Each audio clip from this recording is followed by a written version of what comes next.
kita punya hari ni semalam kita start. Assalamualaikum semua. Kita start. Semalam saya post testimonial mengenai Tuan Subha. Tuan Subha ada hari ni dia tulis first tu. first kat mana kita tak tahu.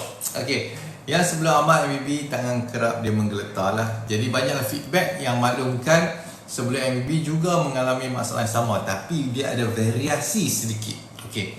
Seperti rasa badan tengah menggeletar tapi orang tak nampak. Nah, lepas tu orang tak nampak, kita cakap, oh aku tengah badan tengah ketar ni.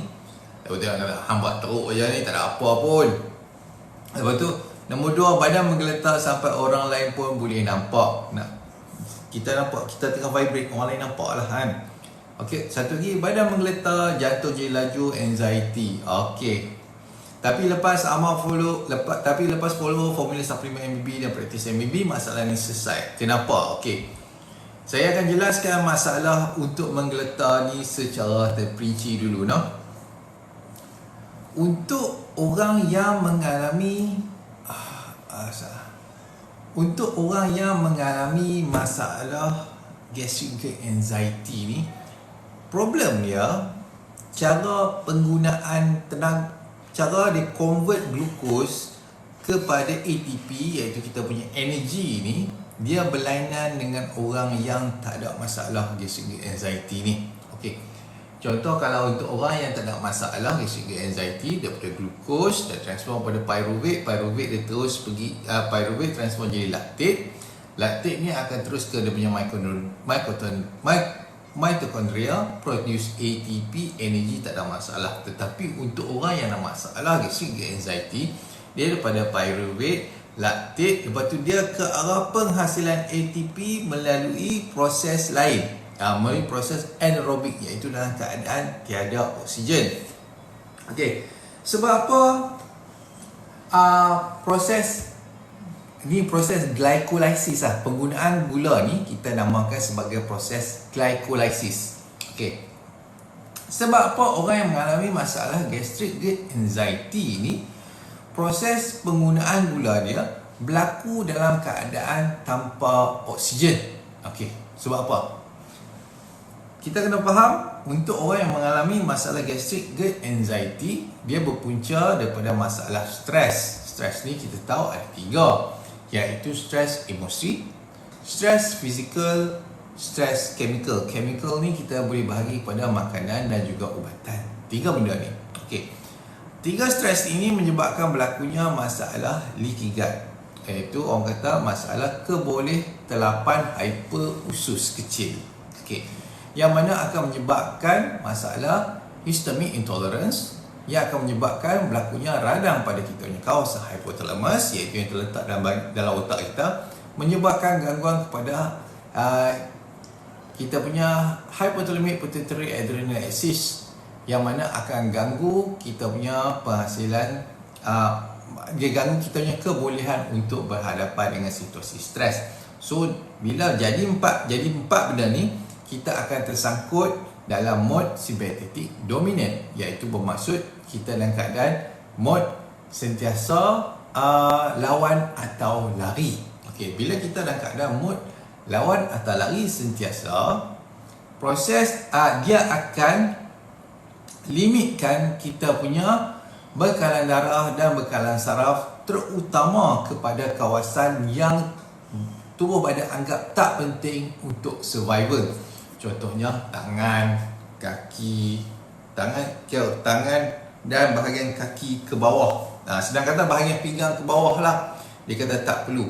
Kita punya sistem penghadaman pun kurang bekalan darah. Kita punya sistem penghadaman kurang. Dia hanya fokus kepada kita punya jantung, paru-paru untuk respiration, dan juga kita punya otak, yang mana penting untuk terus kita hidup. Jadi ni saja tubuh badan yang seperti tangan ataupun pinggang ke bawah ni, dia kurang bekalan darah, bermaksud kurang bekalan oksigen. Bila kurang bekalan oksigen, tubuh badan akan melalui proses glycolysis tanpa oksigen, dia berada dalam keadaan anaerobik. Bila dalam keadaan anaerobik, dia akan berlakunya accumulation of metabolic byproducts, terutamanya hydrogen ion, yang dia adalah hasil penggunaan tenaga dalam keadaan tanpa oksigen adalah hydrogen ion yang mengoksidakan kita punya otot. Itu satu hal. So waktu tu kita akan start kita punya hilang kekuatan. Boleh perasan lah kita nak genggam dah tak apa nak kuat, nak berlari dah tak apa nak kuat sangat, apa semua. Okey. Ini menyebabkan kita decrease muscle power and endurance. Kita punya kekuatan otot tu makin lama makin hilang, dan kita akan kehilangan berat otot juga pada masa yang sama. Benda ni akan menyebabkan terutama bila kita memerlukan lebihan tenaga sikit, kita akan start menggeletar tak terpasal. Ataupun contoh, untuk orang yang selalu menggeletar ni, dia berlaku selepas 2 jam selepas makan, dia rasa macam menggeletar dah. Orang cakap tu hypoglycemia, iaitu kekurangan gula. Tak lah, tak kekurangan gula pun, gula tinggi saja waktu tu. Ini adalah akibat hypoglycemia, kekurangan ni. Okey, ini akibat kita tahu glukos daripada oral kita makan, kita akan burn dalam masa 2 jam sahaja. 2 jam ataupun ke 3 jam, bergantung kepada berapa banyaklah kita makan gula tu. Kita makan nasi lah senang kata. Okey. Bila dia burn sahaja, sepatutnya tubuh badan boleh guna sumber bekalan glycogen dekat kita punya otot, simpanan gula otot, dan juga kita punya hati. Tapi untuk orang yang ada masalah gastric anxiety ni, dia kekurangan simpanan glycogen, menyebabkan tubuh badan dia tak boleh nak guna lah. So dia punya pilihan waktu tu adalah mengurangkan berat otot sebagai sumber tenaga, dan benda ni start trigger adrenaline, dan adrenaline akan trigger kita punya fight or flight response, menyebabkan kita jadi vibrate. So semudah itu sahaja, no? So kita boleh tengok masalah ni selesai selalunya dalam masa sebulan setengah lah, sebulan setengah macam tu, sebulan setengah dia praktis MBB AMA Half 5 Plus. Dan masalah tu akan berkurang. Lah kali dia tak jadi ketak dah. Okey, baik. So kita tengok soalan jap . Kita tak jawab soalan lagi, orang lari habis. Okey. So soalan, bagi kenapa selalu rasa leher tercekik? Okey.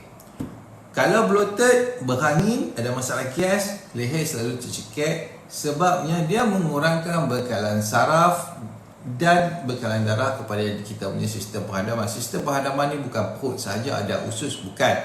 Dia consist of kita punya mulut, tekak, esophagus, saluran makan kita ni, esophagus, kita punya perut, kita punya usus kecil, kita punya usus besar, kita punya lubang dubur, kita punya hati, kita punya buah pinggang, kita punya empedu, banyak. Okey. Kalau kita berangin, tubuh badan tersangkut dengan simpatetik dominan, dia akan mengacau, dia akan mengganggu kita punya vagal tone, mengganggu kita punya buka tutup kita punya peristalsis usus ni, peristalsis tekak kita ni, menyebabkan berlakunya yang tekak-tekak ni bagi global sensation, sebab dia tak boleh nak tutup dengan betul. Dia sepatutnya tekak kita ni dia macam dia tutup, dia macam ni lah, dia kemut geruk, dia benda tu automatik. Tapi kalau kita kekurangan bekalan darah dan bekalan saraf, akibat kita terperangkap dalam mood lawan atau lari, dia akan ganggu proses yang turun geruk tu, dia akan ganggu. So ada satu kawasan yang rasa macam terbuka sikit, ini yang menyebabkan rasa tekak-tekak. Itu sahaja nah. Okey, tak sabar tunggu hafal ultra sampai ni. Tak apa, insya-Allah esok kita akan buat penhantaran dah. Kenapa kepala selalu rasa pening dan rasa berdebar, especially lepas makan? Okey. Kena tengok juga makanan yang kita makan tu. Kalau dalam Half 5 Plus ni kita ada servis MBB. Servis MBB ni dia mengurangkan, dia tak nak bagi kita trigger histamin yang berlebihan. So kita intro makanan ikut kita punya level. Dia ada beginner, intermediate dengan advance. Untuk orang advance, dia boleh makan lah benda yang untuk beginner tak boleh makan. So yang ni penting, kita kena submit gambar, share gambar makan pada kita punya diet tag, dan kita boleh tengoklah benda apa yang trigger histamin tu. So kenapa kepala selalu rasa pening dan rasa berdebar? Dia akibat histamine intolerance. Dia tambah kita punya fluid cecair dalam kita punya kawasan dalam telinga kita, iaitu dipanggil endolymph fluid. Dan benda ni akan sedang trigger kita punya hair cell dekat kita punya bahagian kita punya vestibular system tu. Dia ada semicircular canal. Dia akan trigger kita punya hair cell, yang mana trigger kita punya, dia detect yang bertanggungjawab untuk detect motion, sama ada kita X axis, Y axis ataupun Z axis. So dia senang saja, kita duduk pun dia ada pening dah. Dia berlainan dengan masalah BPV, BPPV, benign proximal positional vertigo. Yang tu lain. Yang tu kalau dia bergerak baru trigger vertigo. Okey, tapi kalau yang akibat penambahan cecair endolymph fluid dekat dalam kawasan, dekat bahagian dalam telinga kita, dia tak perlukan pergerakan pun, kita akan start pening dah. Okey nah, senang jawapan dia. Okey. Sakit belakang otot pada semua sakit disebabkan gastric GERD. Dia nak bagi faham untuk masalah ni kan. Kita bagi faham sikit lagi. Dia macam orang kena influenza,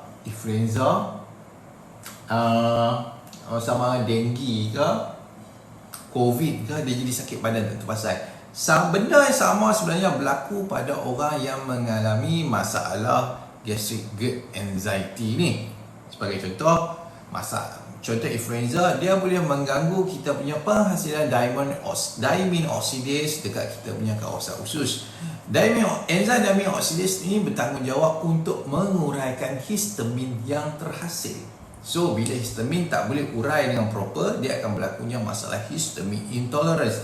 Histamin ni dia boleh bind kepada kita punya reseptor sakit pada kita punya saraf, dan ini menyebabkan, especially kita punya tulang belakang, dan ini menyebabkan sakit tu boleh travel kepada satu badan.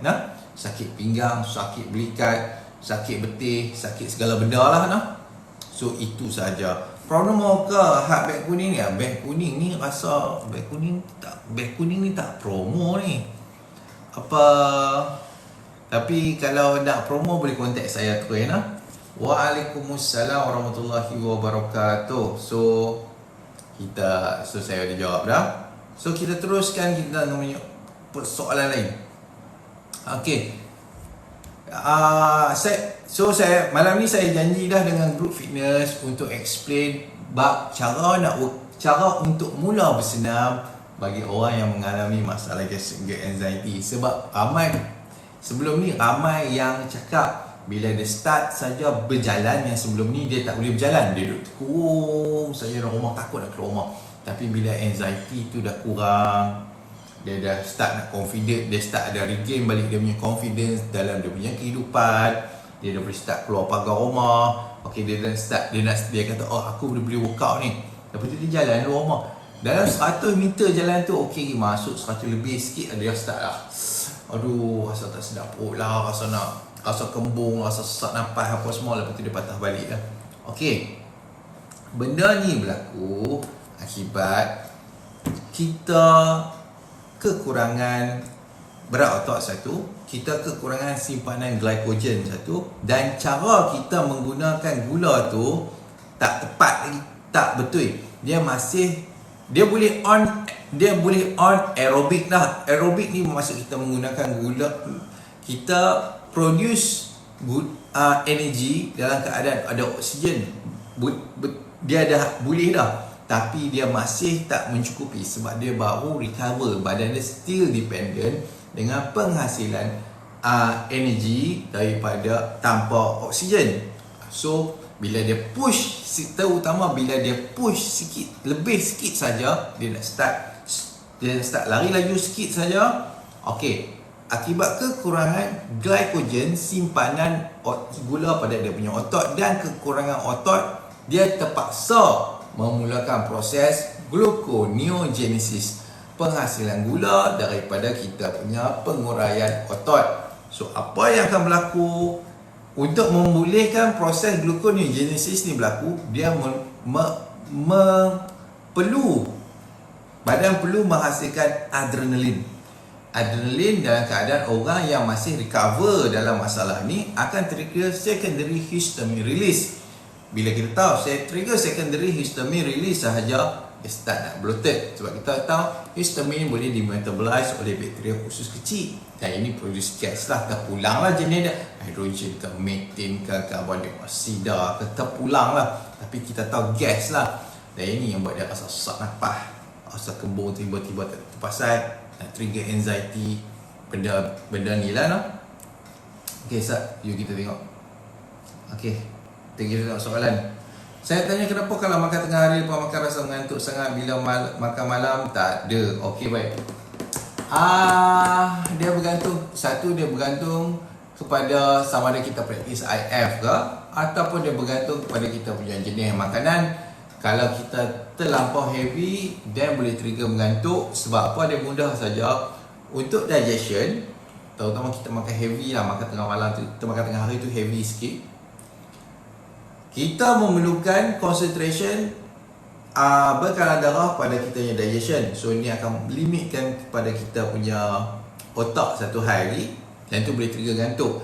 Ataupun kita makan dalam keadaan perut berangin.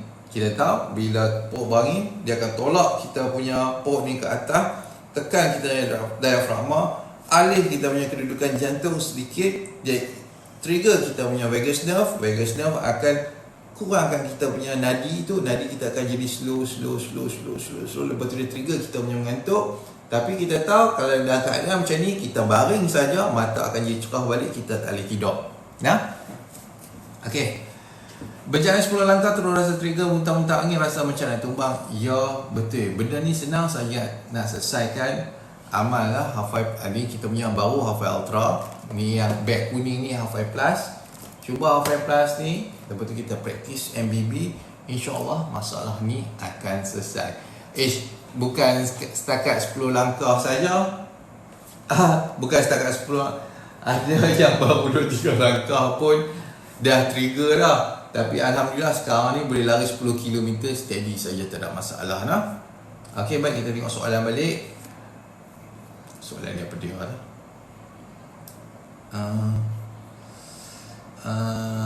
Mengapa saya mudah trigger bila bersenam? Saya dah explain. Bila saya push badan saya lebih sedikit saya ketika bersenam, simptom saya datang semula. Okey, kita kena tahu kita punya aerobic function limited. Untuk orang GGA ni, dia limited aerobic function. Dia dependent dengan glycolysis. Glycolysis ni dia tak efficient. Dia punya energi penghasilan tenaga dia setengah daripada apa penghasilan tenaga kalau kita ada cukup bekalan oksigen, cukup bekalan darah lah maksud dia. So lepas tu dia terpaksa masuk, dia sepatutnya masuk guna glycogen, simpanan gula pada kita punya otot. Tapi orang gastric anxiety kurang simpanan glycogen, menyebabkan dia terpaksa skip proses ni ke gluconeogenesis, penghasilan gula daripada kita punya otot. Penghasilan gula pada kita punya otot memerlukan adrenalin. So bila adrenalin trigger keluar saja, dia akan trigger secondary histamine release, menyebabkan simptom datang menyerang bila kita start push badan. So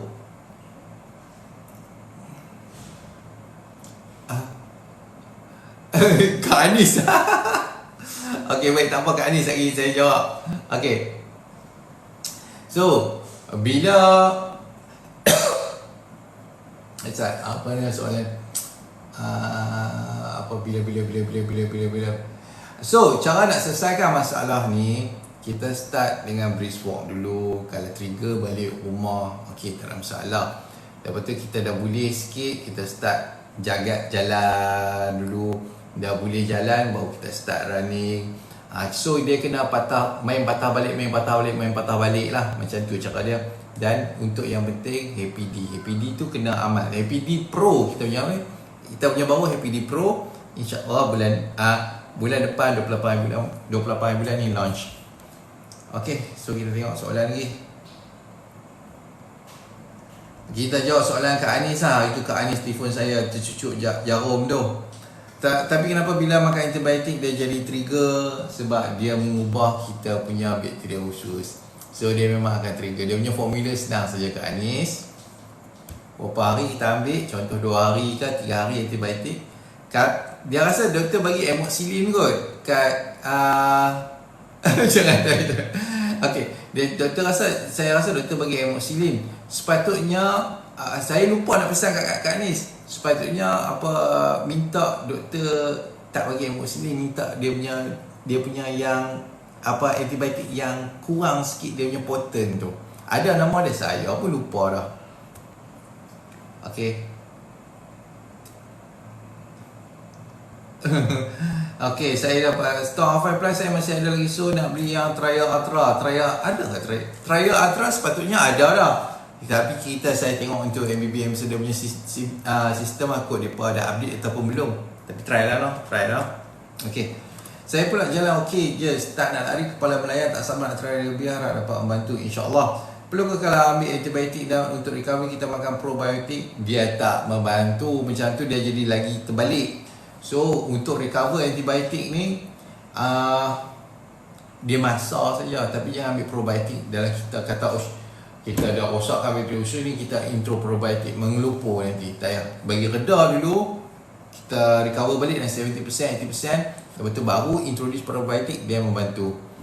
Okey, saya dah explain kat doktor kata okey, memang perlu ke tuan, apa beza R5 Plus dan R5 Ultra? Beza dua ni okey.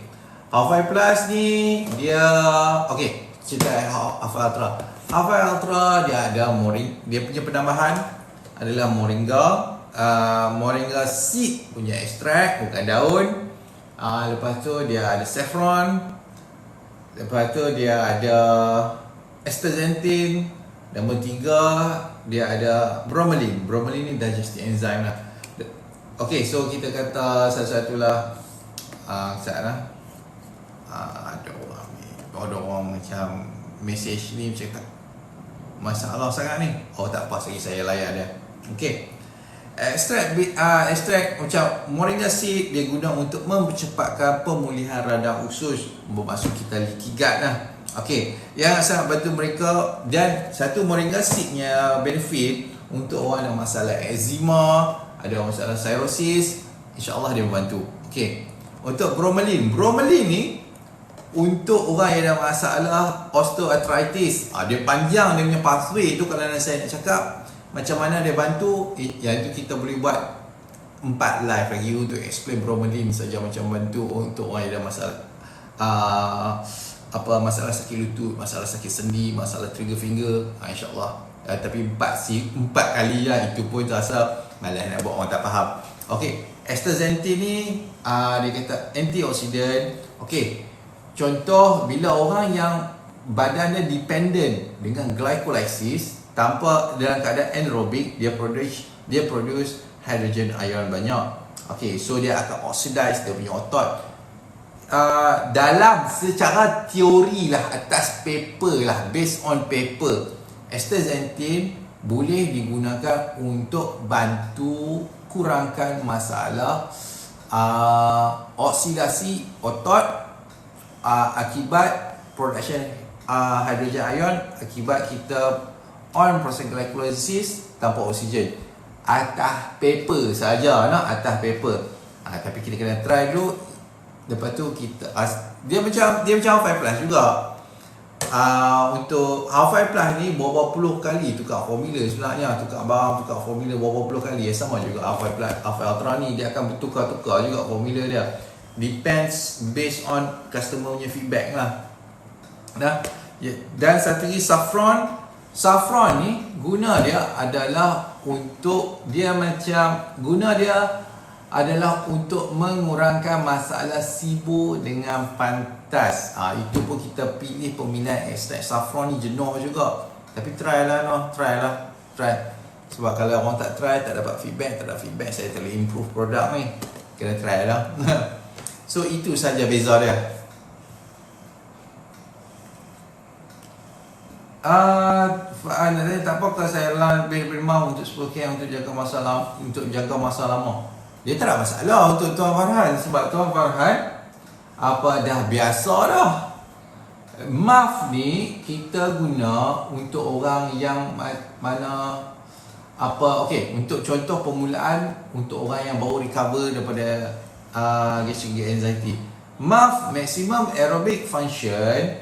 Kalau kita lebih pada kita punya aerobic function, dia akan trigger penghasilan energi melalui proses anaerobik.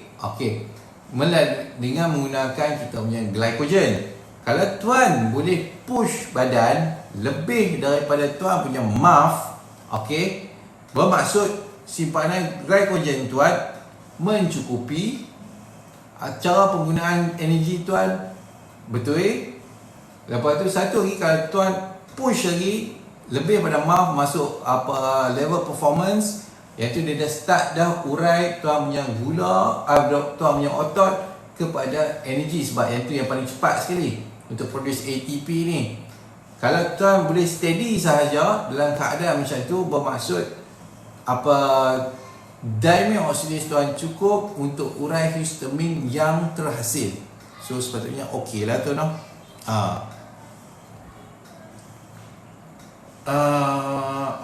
Untuk Histaristore punya teknologi ni, Histaristore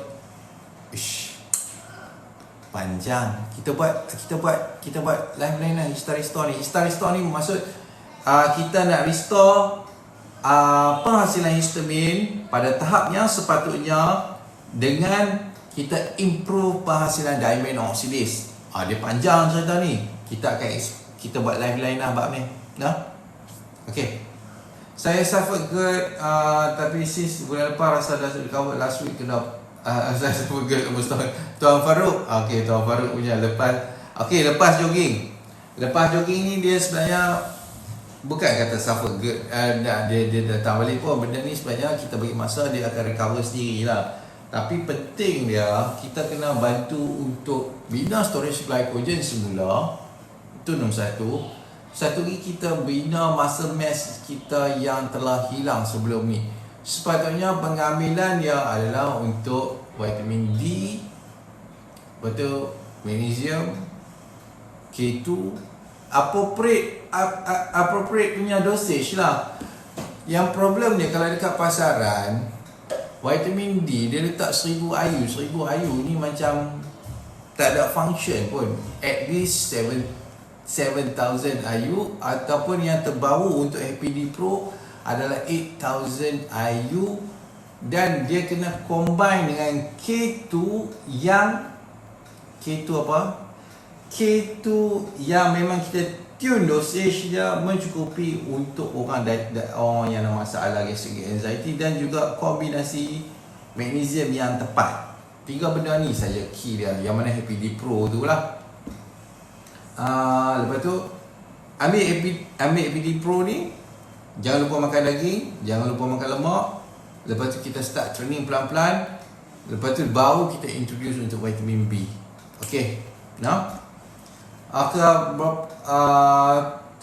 Today is the first day saya terasa sakit kepala whole day sebab bloated. So cara dia adalah minum air, urut sendawa sampai nafas rasa lawas,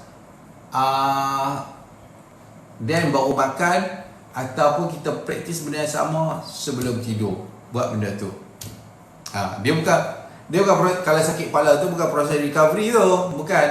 Sebab tu minta Tuan Farouk share gambar makan, sebab yang ni yang membantu untuk kita tak nak trigger penghasilan histamin yang berlebihan dalam kita punya diet.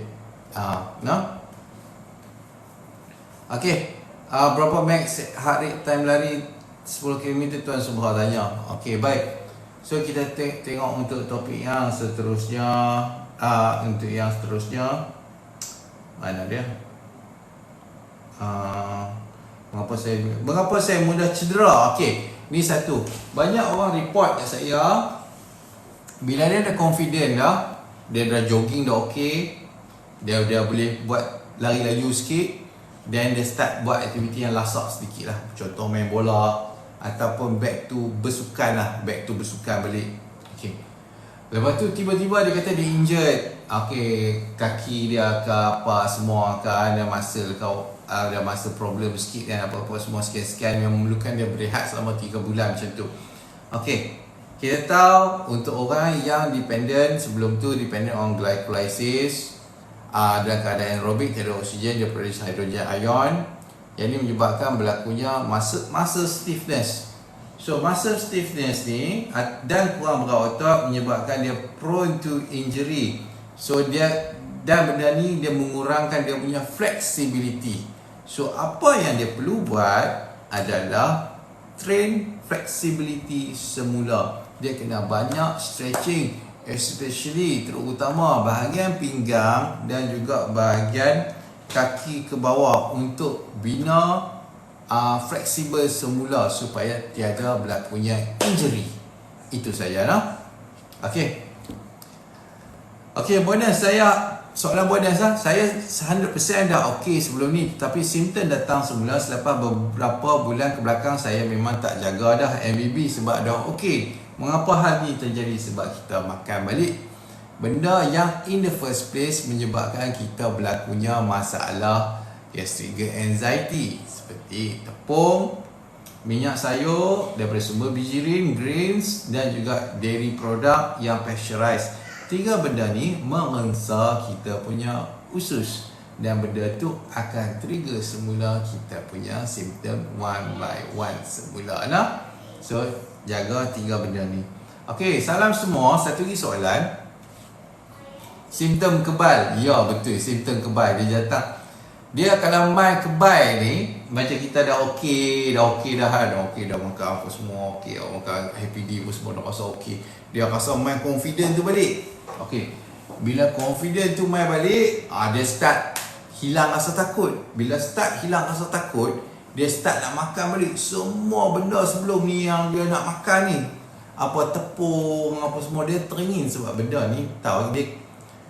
Lepas tu dia try makan, dia makan tepung, dia makan roti, dia shock. Lepas tu esok tu dia nak makan lagi. Sebab tepung dengan roti, dia create addiction. Dia bila kita create low grade inflammation dekat kita punya usus, apa yang akan berlaku? Otak akan tembak dopamine sebagai kita punya painkiller untuk masalah tu. Okay. So dopamine ni dia create addiction macam orang ambil dadah lah. Benda yang sama je sebenarnya. So orang tu akan makan. Dan benda ni kalau dia jumpa masalah ke apa semua, dia makan. Sebab dopamine ni reduce dia punya stress level. Dia sukalah makan benda-benda mengarut tu.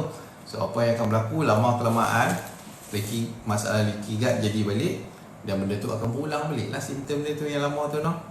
Okay.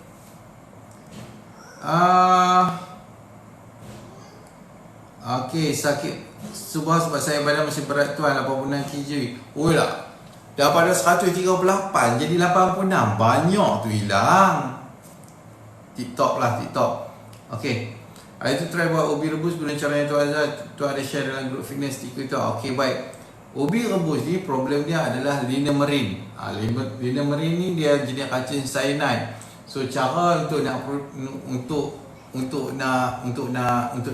buang linamarin ni, dia ada style kita bagi kering ataupun kita rebus lepas tu kita kering. Okey, dia ada 2-3 cara. Tapi untuk orang gastric anxiety ni, saya tak galakkan makan ubi ni dengan kerap. Macam seminggu 2-3 kali ya.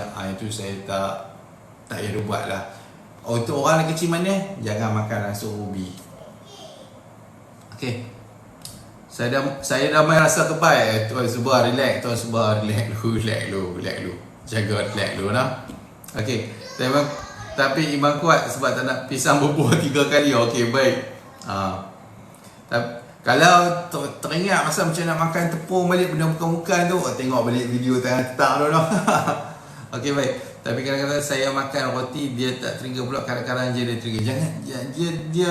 Dia jangan duk buat, kita tinggal terus. Saya pun tak makan roti pun semua saya tak makan. So jangan makan tau. Tuan Syah Dietetic Syah hantar arus. Tak tahu Dr. Ed ajak buat macam tu, saya pun buat macam tu lah. Sari Mohsin Sen, saya pun kena buat macam tu. Dr. Ed ajak. Okay. Apa sifat? Okay, dietetic fat pun ada sekali. MBB is a lifestyle. Ya betul, kita bawa benda ni sampai ke hujung hayat, supaya kita mati tak menyusahkan orang. Itu yang paling penting sekali. Kalau mati menyusahkan orang, nak kena jaga apa semua lagi, anak beranak pun boleh bergaduh. Nak jaga apa, jaga so sakit, kita leceh. Adakah IBS berpunca pada masalah likigat juga tuan? Ya betul. Untuk berlaku masalah irritable bowel syndrome, kita perlu ada masalah gangguan kepada kita punya migrating motor complex, iaitu proses kemur usus. Tanpa gangguan pada kita punya proses kemur usus ni, masalah SIBO takkan berlaku. Bila masalah SIBO tak berlaku, kita tiada masalah. Kalau masalah SIBO tak ada, kita tak ada lah masalah IBS ni. Semudah itu sahaja. Bila waktu sesuai untuk cut sugar tuan Azhar? Okey, yang ini sepatutnya saya nak buat topik untuk esok mengenai diabetik. Sebab diabetik saya confirm dan saya yakin tiada keperluan untuk cut sugar. Kalau untuk, sebab saya dah jumpa dalam MBB punya family ni dalam 8 orang lah. 8 orang yang praktis intermittent fasting. Okey. Dia ada masalah diabetik. Lepas tu dia praktis intermittent fasting, dia cut sugar, dia cut carbo consumption. Daripada masalah diabetik, ya betul HbA1c dia turun, tapi berlaku masalah gastric anxiety pula. Yang ni kita kena buat live ni esok. Sebab kita tahu diabetik, problem dia berlaku masalah insulin resistant. Insulin resistant ni pula bukan semudah kita praktis intermittent fasting kita boleh increase kita punya insulin sensitivity macam ada setengah orang cakap. Tak. Dia kecuali kalau HbA1c dia tu pada masa dia praktis intermittent fasting, dia punya bacaan reading dia adalah 6.5 and below. 6.5 and below ni maksud dia diabetic with moderate control. Okey, dia boleh praktis intermittent fasting, dan kita boleh tengok dia HbA1c drop, dia pun okey, tak ada masalah lah. Tapi kalau dia betul full blown diabetic, iaitu 7.5 and above, dia praktis intermittent fasting, tak ambil ubat, memang jahanam lah orang tu. Kalau dia cut karbo dengan sugar. Sebab kita tahu untuk orang yang diabetik, dia sama juga penggunaan gula macam orang ada masalah gastric anxiety. Glycolysis dia function dalam keadaan anaerobik. Dan kita kena tahu juga apa yang menyebabkan sel tubuh badan tu kita tu dia desensitize kepada insulin. So kita tahu sel kalau dia boleh desensitize kepada insulin kalau berlakunya oxidative stress, dan juga oxidative stress dengan inflammation punya stress, sama ada berlaku akibat histamine intolerance ataupun cara penggunaan gula yang produce hidrogen ion terlampau banyak menyebabkan berlakunya sel kita resist insulin. Bukan problem dengan gula pun. Gula kita tu yang banyak tu sebenarnya akibat tubuh badan melakukan proses gluconeogenesis. Sedaya upaya untuk nak bagi gula kepada kita punya sel. So benda tu kena faham. Sebab tu untuk orang yang ada masalah full blown diabetic ni, dia punya muscle hilang. Tangan dia jadi kecil, paha dia jadi kecil, pungkok dia hilang. Sebab apa? Benda tu kita kena jawab. Dan kita boleh tengok juga graf. Sebab apa? Untuk orang yang diabetik ni, gula dia macam ni dan insulin dia macam tu dah. insulin dia menurun. Insulin dia menurun, gula dia naik. Apa yang menyebabkan menyebabkan gangguan kepada penghasilan insulin? Orang kata beta cell death, tapi sebenarnya adalah beta cell dormant akibat inflammation pada kitanya pankreas disebabkan oleh oxidative stress ataupun histamine intolerance. Dan mana benda ni kita akan sembang esok lah, no? Dan kita sembang esok.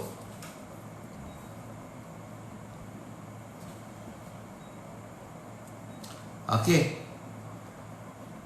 Lagi satu, untuk orang diabetes, kenapa dia selalu haus? Sebab dia satu mudah saja, especially kalau dia cut gula gila-gila, dia memang akan sentiasa haus lah. Sebab dia kurangnya gula untuk nak tolak garam masuk dalam darah dia. So kalau dia top up gula saja, selepas dia makan, dia akan bagi garam dan makanan itu sebagai VIP untuk tolak untuk yang bantu garam ni tolak masuk pada sel dia, kuranglah rasa haus. Itu je cerita dia. So kalau ingat, untuk yang diabetik, kalau dia punya HbA1c 6.5 ke bawah, praktis intermittent fasting boleh. Itu pun bergantung. Kalau dia sangkut juga gastric anxiety, naya. Tapi kalau yang 7.5 ke atas dia punya HbA1c tu, janganlah tak ambil makan ubat, cari pasal. Jangan tak makan ubat tu memang cari pasal. Satu lagi, cut sugar secara teruk mendadak, memang cari pasal dua benda ni. Sebab saya tengok lah benda ni, kita konsult hari-hari, kita tahulah apa kita buat. Kita tahu apa saya buat jadi macam ni, apa saya buat jadi macam ni kan. Lepas tu kita adjust lah. Okay.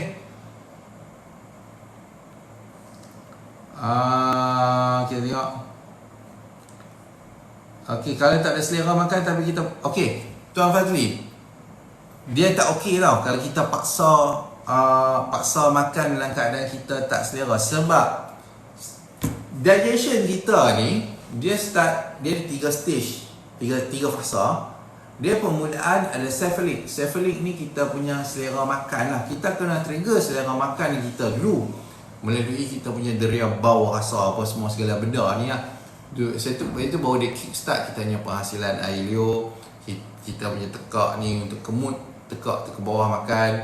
Kita punya mula perut kita prime untuk nak hadam makanan tu.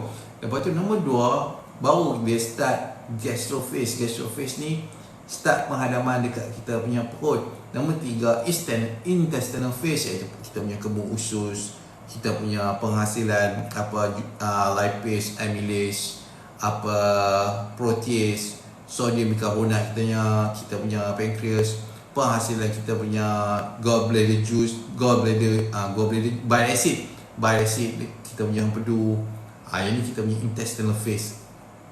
Kalau kita tak ada selera makan, dua tiga ni sangkut dah. Kita punya gastrophase, kita punya intestinal phase ni sangkut. So paling penting kita kena bagi ada selera makan dulu, lepas tu baru kita makan, baru kita akan dapat 1, 2, 3 ni. Nah?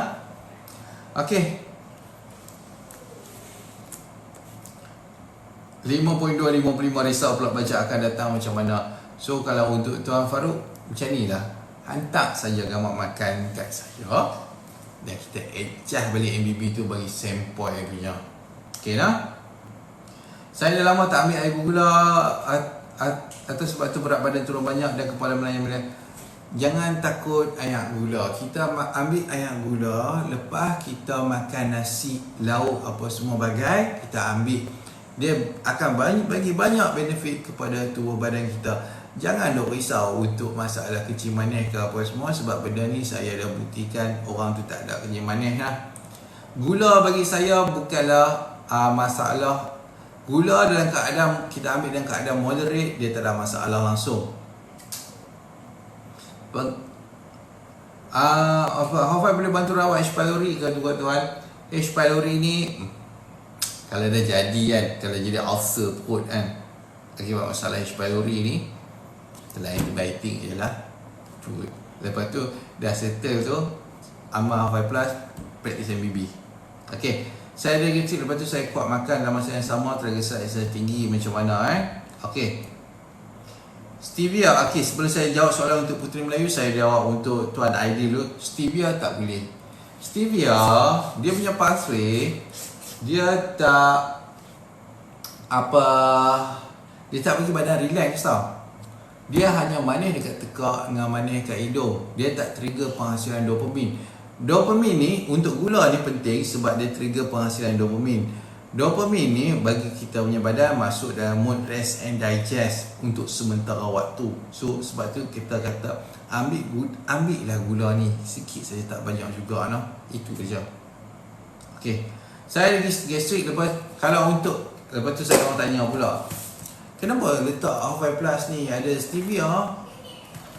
Saya sebenarnya tak mau letak stevia. Saya lebih prefer aspartame. Aspartame ni dia pemanis yang lebih potent, tapi orang kata aspartame ni bahaya lah, apa semua lah, segala macam ni lah. Kata menyebabkan masalah kencing manis lah. Dia kalau kalau dia itulah, benda ni dia kena tengok lebih lanjut lah. Aspartame ni selalu orang campur dalam minuman bergula, makanan ringan. Kalau ambil dalam kuantiti yang sangat banyak, then problem. Sama juga macam kita makan semua benda lah. Kalau kita tak kontrol dia punya, kita ambil dan kuantiti yang banyak sangat. Okey, contoh macam sugar, gula, kalau dia combine dengan tepung, kita boleh makan roti 1 lori pun kita tak sedap. Tapi kalau gula pure kita makan, kita akan rasa melugai, rasa mual. Itu je contoh dia. So kita nak overload gula, telan gula macam tu mustahil, kecuali dia combine dengan tepung. Okey, kita tengok.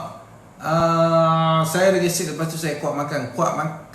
Okey, dalam masa yang sama triglyceride tinggi macam mana Berhenti makan tepung, berhenti pengambilan fast food, sebab fast food ni selalunya ada minyak sayur daripada semua bijirin. Nombor 3, berhenti ambil benda yang ada creamer bukan tenusuk, ataupun benda pada susu pasteurized, benda dairy yang pasteurized. 3 benda ni saja. Lepas tu makanlah Half5 Plus ni, practice MBB. InsyaAllah saya akan bantu, boleh tekan beg kuning tu. Siapa yang belum try lagi, try tekan beg kuning tu, dapatkan Half5 Plus. Lepas tu kontak saya, kita mulakan untuk MBB. Okey. Simptom saya sakit dada dan simptom tak ada. Simptom saya sakit dada lain, simptom tak ada. Masalah angin ke tuan? Yang ni masalah angin. So tuan, saya tengok selalu diundang ni dekat bergrup Puan Fat ke Ismail ke Omar kan, saya tak perasan, tapi nampak juga tuan punya nama ni. Tapi baru lagi kan. Kalau baru kita bagi time ya, benda ni akan selesai, benda ni akan pass macam tu saja, dia akan pass. Okey. Soalan last sekali malam ni saya kena jawab juga. Salam semua, saya nak share sikit simptom saya baru je tadi. Saya ke rumah adik saya di tingkat 5. Okey. Lepas tu azan dekat surau bawah sana, saya turunlah dan 2 orang lelaki saya. First day saya ke surau, tempat tinggal adik saya ni, duduk saf paling depan. Okey. Sekali tengah solat rasa nak panik, terus rasa tak khusyuk. Dalam fikiran saya, kalau saya undur tak dapat, ada saf belakang. Terpaksa ikut imam sampai habis. Alhamdulillah. Habis je tahiyatul akhir, terus saya berdiri dan anak-anak keluar dari surau. Sekarang ni rasa lemas badan, rasa ngantuk pun ada. Pasal kena naik tangga tingkat 5 tu, simptom memang macam tu ke? Okey, baik. Dia senang saja. Untuk orang yang baru nak recover dengan gastric anxiety ni, dia nak pergi, ada bagi Rose, ada bagi Heart. Okey, terima kasih. Okey. Syah memang saja suka buat macam tu. Saya buat lagi ke. Sebab Dr. Ed ajak kena buat macam tu. Okey. Ada rasa dia senang saja bab ni. Tetap masalah yang sama juga, penggunaan gula, cara kita convert gula kepada ATP, energy, tak apa nak betul. Cara untuk sementara waktu nak selesaikan masalah ni, makan dulu sebelum nak pergi masjid. Setengah jam sebelum pergi masjid tu makan dulu. Lepas tu minum air, urut sampai sendawa, sampai nafas rasa lawas. Terbalik. Minum air dulu, urut sendawa sampai nafas rasa lawas. Kita target sejam sebelum pergi masjid tu, kita makan dulu bagi kenyang, dan baru kita pergi masjid. InsyaAllah kita boleh habiskan kita punya solat tu. Kalau tidak, time dengan solat tengah berdiri, energy drop. berdiri tu energy drop, dia nak trigger glycogen tak cukup, dia pergi trigger kita punya gluconeogenesis, penghasilan adrenalin, kembung secara tiba-tiba dengan solat tu kembung. Allah, kembung lah pula. Okey, rasa ngantuk senang saja, macam biasa. Kembung, tekan diafragma naik ke atas, alih hati sikit, dia trigger kena vagus nerve, kita punya nadi jadi slow, start rasa ngantuk. Itu je. Tapi bila baring saja tak boleh nak tidur juga. Okey, baik. Ada bagi yang nasi lemak. Terima kasih banyak-banyak nasi lemak pula. Betul ke macam ni Kau macam ni Ini lagi proper kan. Kenapa makan half-five perut? Okey. Untuk kuatkan tulang, pemakanan apa untuk kuatkan tulang? Untuk kuatkan tulang, dia bukan perlu makanan spesifik pun tau. Even kita makan ikan saja pun cukup dah untuk kuatkan tulang. Kita makan harian, kita makan ayam, kita makan ikan, kita makan daging, itu dah cukup dah. Problem dia, macam mana kita nak serap kalsium tu? Untuk proses penyerapan kalsium, kita dependent dengan kita punya availability ni maksud apa tu? Berapa banyak kita punya simpanan vitamin D dalam tubuh badan yang kita boleh kerah untuk nak serap kalsium tersebut untuk kita punya kegunaan tulang dan kita punya otot. Kalau kita kekurangan vitamin D, macam orang ada masalah gastrik dan anxiety ni selalu kekurangan vitamin D.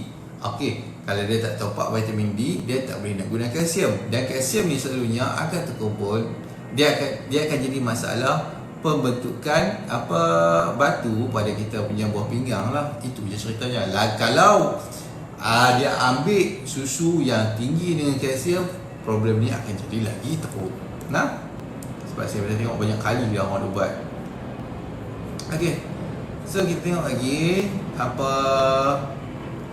salam semua. Saya nak rasa ngantuk pun tingkat 5 tu simptom macam. Okey, dah habis dah soalan saya, dah jawab dah semua. Okey, so saya tengok soalan TikTok lah. Okey,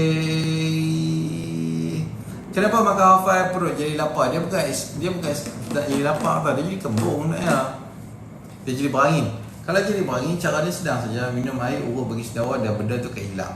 Okey, berapa lama makan half-five yang jaga MBB baru boleh sembuh? Gigi ni boleh sembuh total atau akan datang balik? Dia akan datang balik kalau kita tak jaga kita punya MBB, itu saja. Lepas kita makan tepung menggila balik, kita makan sosial, kita makan donat, kita sumbat racun. Benda ni tiga ni racun lah. Gluten, benda yang high gluten, minyak sayur bersumber bijirin. Nombor 3, dairy product, pasteurized dairy product. 3 benda ni racun. Kita makan, mustahil boleh lari pada masalah digestion ni, mustahil. Ataupun dia akan oxidize kita punya cells, kita akan jadi masalah insulin resistant, kita akan sangkut kecil manis. Okey.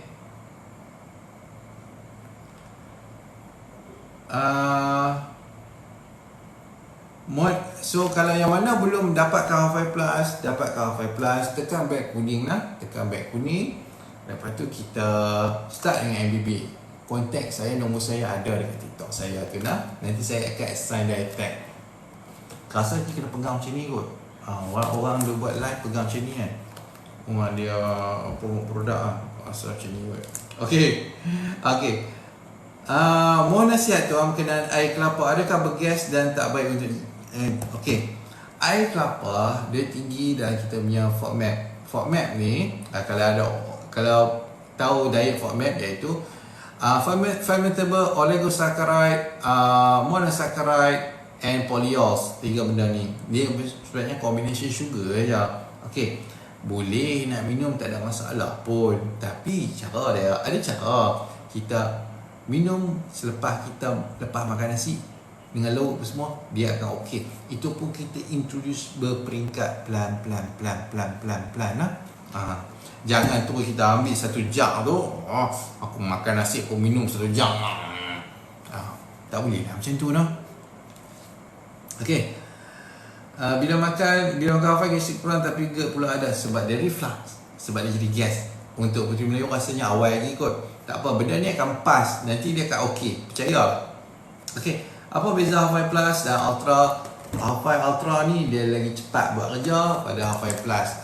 InsyaAllah dia adalah 3 kali ganda lebih fast daripada Half-Life Plus ni lah. Sebab tu harga dia mahal sikit. Harga offer sekarang 107. Kalau lepas offer harga dia 117. Harga offer 117. Kalau lepas offer 129. Itu dah. Dia datang sekali services MBB. Okey. Cara supaya tak kembung satu sikit pergi.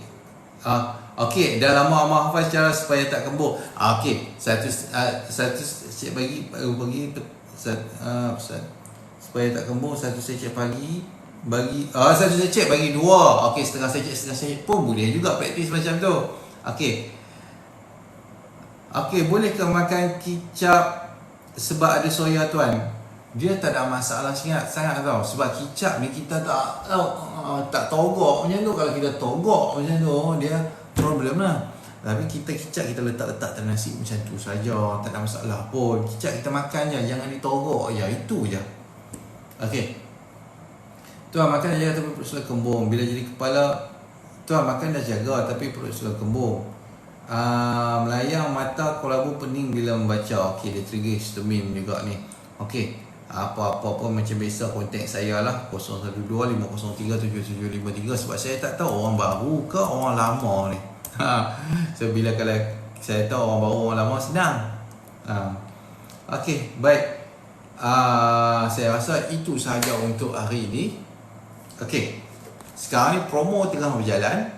Ada promo kita hari 29, 30, 31 sampai 31 hari bulan saja. Boleh kontak dari tag masing-masing dengan MBB Ambassador untuk dapatkan produk pada harga promo. Okey, esok kita akan cakap mengenai diabetes. Saya kata bukan punca pengambilan gula menyebabkan berlakunya diabetes. Okey, kita live pada orang lain, terpulanglah orang lain nak cakap apa. Intermittent fasting membantu. Bagi saya intermittent fasting membantu dan juga boleh memburukkan keadaan. Dia kena ada orang guide. Ini betul-betul dia tak boleh membabi buta saja potong gula apa semua tu cari pasal. Okey, makan ayam geprek ada tempe sikit. Tempe tak boleh makan. Makan sikit-sikit okey lah, tak ada masalah pun. Makan dah. Tuan, lepas makan perut kram kenapa ya? Sebab penghasilan histamin memang akan trigger kram perut. Kita kena tengok balik makan tu macam mana. Ada buah ke, ada sayur baru ke. Kita kena tengok. Okey, baik. Esok kita jumpa esok Kita jumpa esok mengenai gula bukan penyebab kencing manis. Biar pilah orang nak cakap apa kat saya, tapi saya yakin itu bukan sebab dia. Okey, baik. Assalamualaikum warahmatullahi wabarakatuh. Kita jumpa esok pada masa yang sama.